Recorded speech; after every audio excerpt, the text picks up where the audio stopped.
Сайн байцгаана уу? Та бүхэнд энэ өдрийн мэндийг хүргэе. Алгоритм харамжлал хичээлийн 14-р лекц болох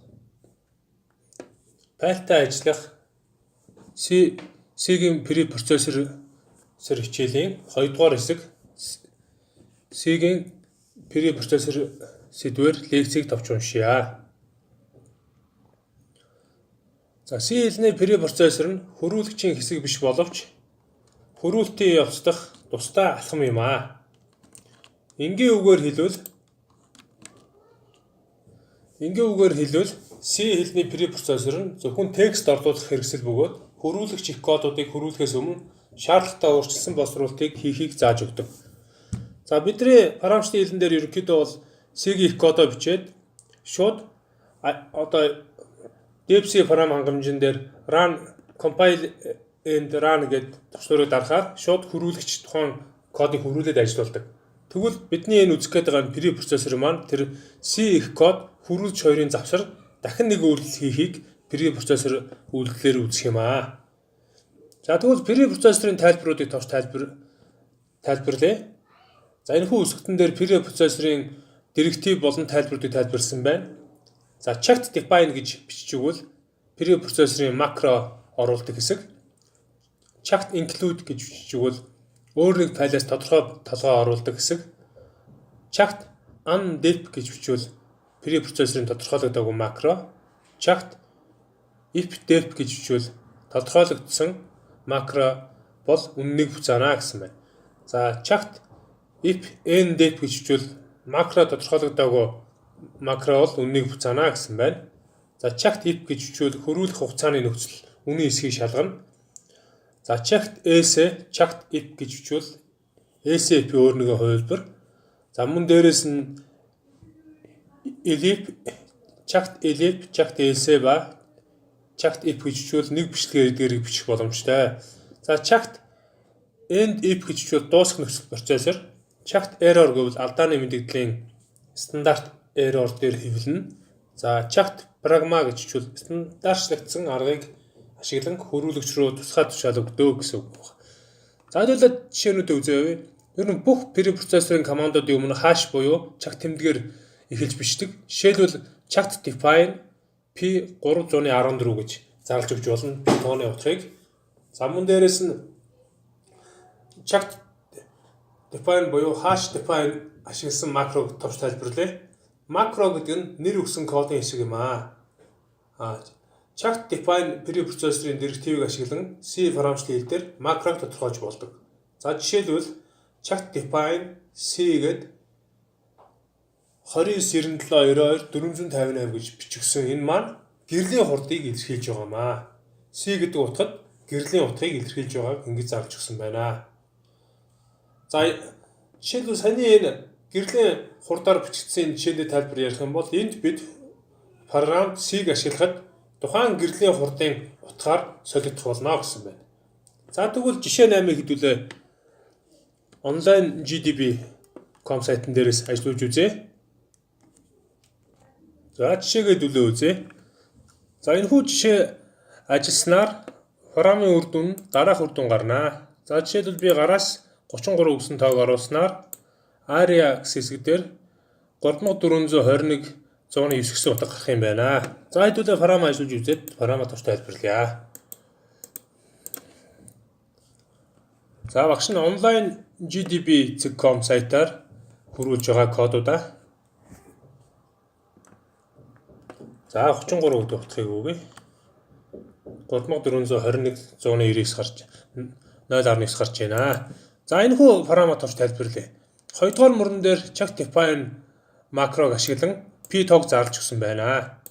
За тэгвэл үндсэн параметр хэсэг дээр энэ P-г хаана хизээ ашиглах вэ гэхээр 9-р мөрөн дээр ARIA гэсэн хувьсгчид P гүрчин радиусыг гүрчин радиус буюу гараас авсан радиусын утгыг 2 удаа үржүүлээд P-гээр үржүүлээд ARIA дутуу болгоод 10-р мөрөн дээр хэвлэж байна.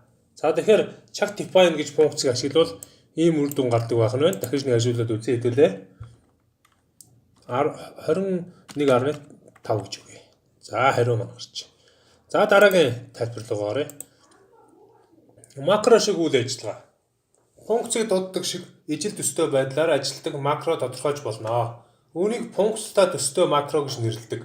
Жишээлбэл chak define circle area гэдэг бөөнхий хаалтан дотор R-ыг бичиж өгөөд за хаалтан дотор 314-ийг үржих нь RR гэж бичигсэн байна. За тэгвэл энэхүү зүйл маань болохоор програм circle area гэсэн дотор аргумент гэсэн утга байна. За энэхүү circle area гэсэн энэ функц таарах болгонд 314-ийг үржих нь одоо хоёр аргументыг утгуудаар солино гэсэн үг. За жишээлбэл багш нь юу хэлэх гээд байгаа юм бэ гэхээр параметр хэрвээ энэ circle area гэсэн функц таарах юм бол энийг ийм болгож дандаа өөрчилнө гэсэн үг. За дээрх жишээ нь 5 гэсэн аргумент болгож гараас 5 гэсэн утгыг өгсөн гэж үзвэл энэ маань circle area-гийн утганд 5-ыг өгснөөр энэ тоо маань ийм болж өөрчлөгдөнө гэсэн үг. За өөрөөр жишээ хэсгээр хэдүүлээ үзье. Жишээ хэсгийн програмыг бас багш нь online.gdb.com сайтн дээр байршуулсан байгаа. За хэдүүл ажиллуулад үзье. За одоо 5-гийн утга өгөхөөр 5-ыг 2 удаа үржүүлээд p-гээр үржүүлж байгаа. За 7854. За өмнөх жишээгээс ялгаа нь юу байх вэ гэхээр өмнөх жишээдээ зөвхөн chak define p 314 гэж өгсөн бол энэ жишээн дээр chak define p 314 гэж өгөхийн хамт дахиад chak define circle area гэдэг функц шиг бичиж өгсөн байна.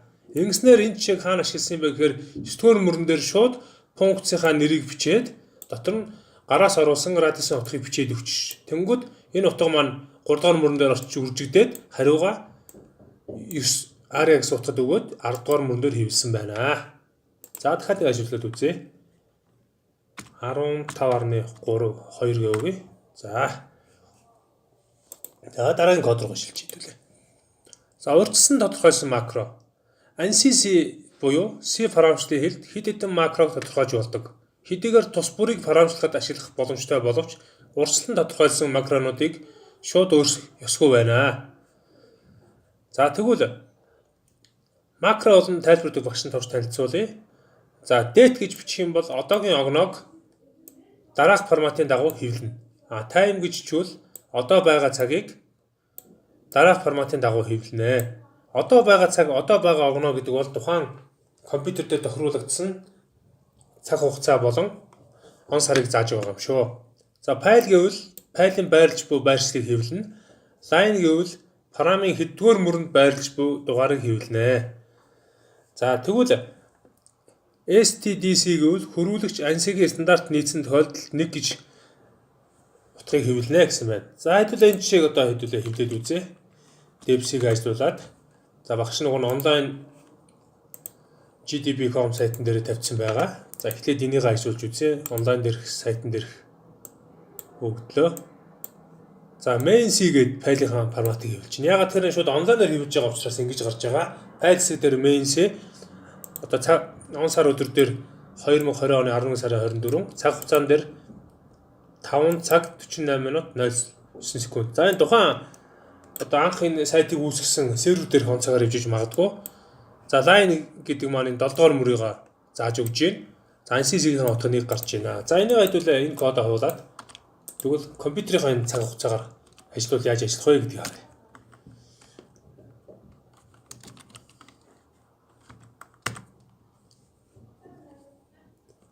За тэгвэл компьютерийн цаг хугацаагаар харсан чинь C дискний юзер авсан дотор файл маань хадгалагдсан байна. Компьютерийн он сар өдөр маань энэ байна. Яг одоо миний ажиллаж байгаа компьютерийн цаг маань энэ байна гэж гарсан байна.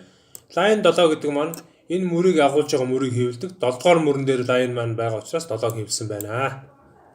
За ингээд дараагийн жишээ рүү хэдүүлээ шилжээ.